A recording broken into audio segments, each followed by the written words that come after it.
लोकसभा निवडणुकीच्या 6व्या टप्प्यासाठीचा प्रचार थंडावला. 8 राज्यातील 58 जागांसाठी उद्या होणार मतदान.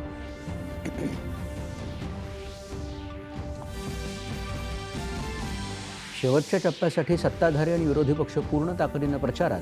पंतप्रधानांची आज हिमाचल प्रदेश आणि पंजाबमध्ये सभा.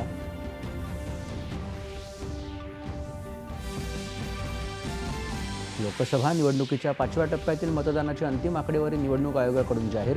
5व्या टप्प्यात 62.2% मतदान.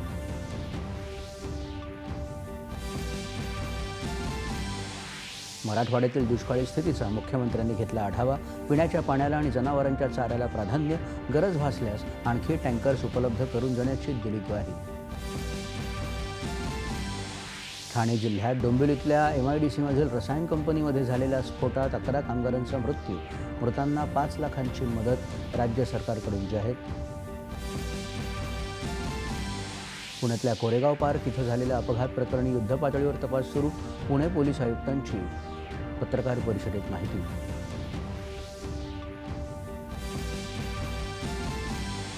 अखिल भारतीय नाट्य परिषदेचा जीवनगौरव पुरस्कार ज्येष्ठ अभिनेत्री रोहिणी हट्टंगडी आणि ज्येष्ठ अभिनेते अशोक सराफ यांना जाहीर.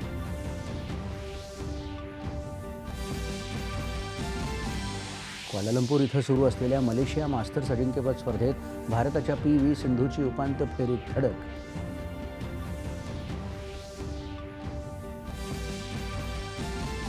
IPL क्रिकेट स्पर्धेत आज पात्रता फेरीतल्या दुसऱ्या सामन्यात सनरायझर्स हैदराबाद आणि राजस्थान रॉयल्स यांच्यात लढत.